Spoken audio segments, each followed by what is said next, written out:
Hello everyone, this is Susanna from Hold It Right There Sewing Patterns. Welcome back to my video tutorial series for the Meridian Sling. To make the Meridian Sling, please purchase the sewing pattern from my website linked below. In this video, I will overview the unique features of this Hold It Right There pattern, and then I'll walk through the steps for preparing all of our pieces for this bag, cutting out the fabric, and fusing the interfacing. Grab your sewing pattern and follow along with me now, beginning on page 2, step 1. On pages 15 to 30 of your sewing pattern, you'll find all of the pattern pieces you need. You can also use the SVG files included if you have a cutting machine. And I do want to point out that some of the pieces for this bag are squares and rectangles. So I have provided those pattern pieces, or you can use the dimensions included on the cutting chart if you prefer to use a cutting mat, ruler, and rotary cutter when cutting out squares and rectangles. Let's talk a bit about printing. When printing, be sure that you first save your PDF file and then print from that saved PDF. Be sure you print at 100% landscape orientation and do not scale or resize. Before you print the entire pattern, I strongly suggest printing a single page with the 1-inch test square and then measuring it to ensure accuracy. I want to note the pattern markings. You will follow the solid lines marked for fabric and either the solid or dashed lines indicated for interfacing. The stabilizer and some of the interfacing is cut smaller than the fabric just to reduce bulk in the seam allowances. I mentioned the cutting chart already on page 13, so besides the dimensions and telling what fabric goes with what interfacing, it also just makes a really handy checklist. To keep all of your prepared pattern pieces organized, you can use the labels included on page 14.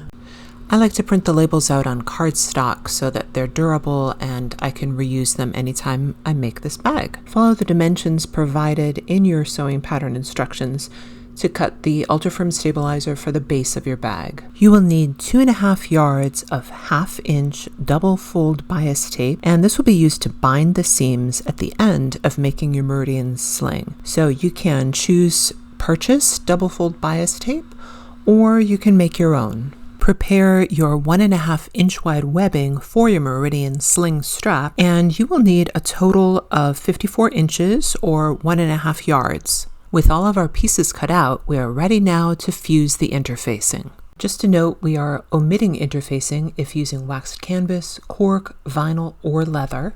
If you are using waterproof canvas, WPC, for your lining, you can also omit the interfacing. Stabilizer will be applied later as directed.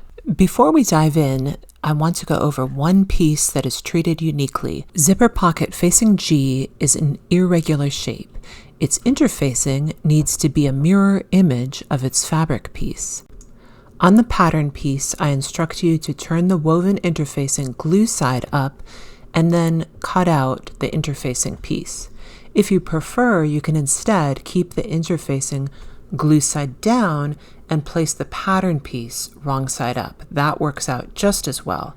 Another way to handle this piece is to fuse the interfacing to the fabric first. Then all you have to do is cut out the zipper pocket facing G from the interfaced fabric. You will now need your fabric and interfacing for the following pieces: A, exterior back C, lining C,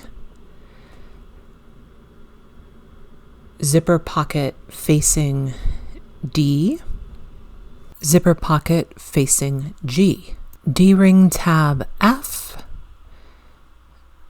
zipper pocket front J1, zipper pocket back J2.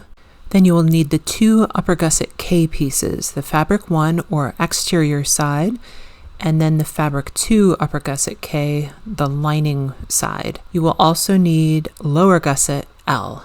Place the fabric pieces wrong side up. The interfacing is the same size as the fabric. Fuse the interfacing to the fabric following the manufacturer's instructions.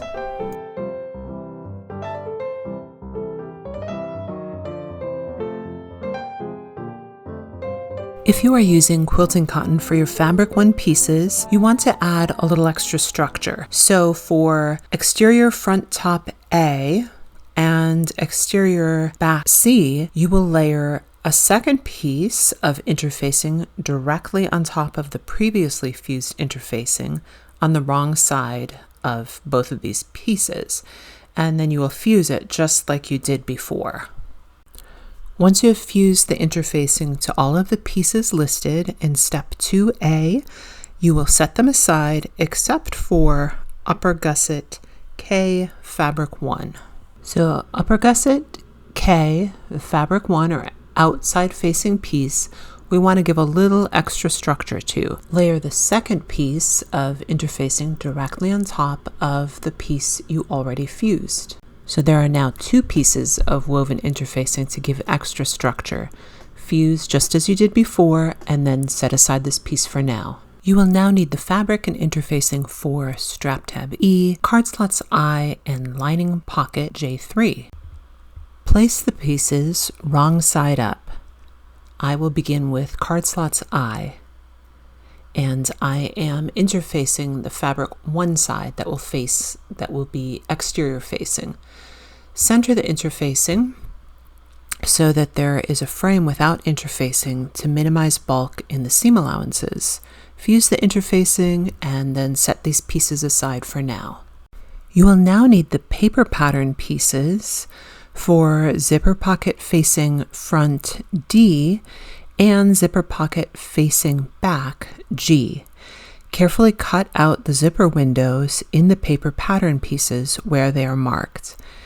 These paper pattern pieces will be used as templates to trace the stitching of the zipper windows in a later step. We will use these in a moment when we prepare our fusible fleece.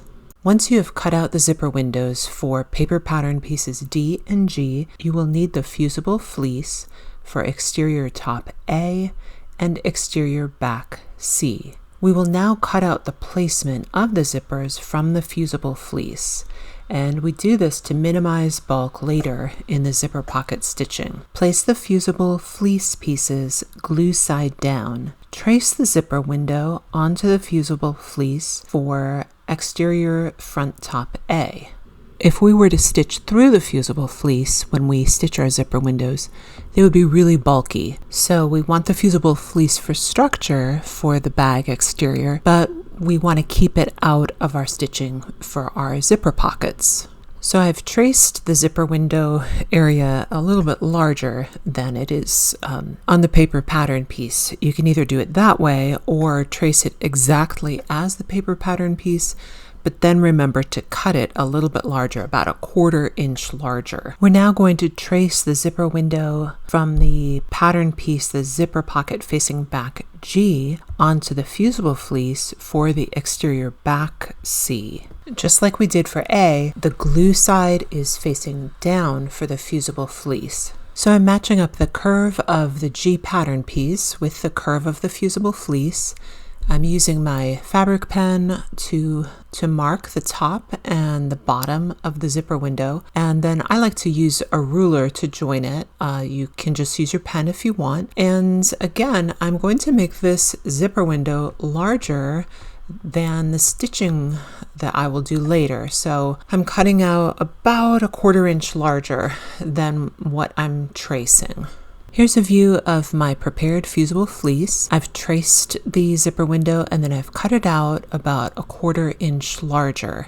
We are ready now to fuse the fusible fleece to piece A and to exterior back C. I'm starting with piece A. Place the fabric wrong side up, then place the fusible fleece directly over the previously fused interfacing. Fuse as before and then set piece A aside for now. In the same way, I have just fused the prepared fusible fleece to the wrong side of exterior back C. Set this piece aside for now. All of our fabric pieces are now prepped. Join me in the next video as we create the front and back zipper pockets. Thanks for watching. Happy sewing!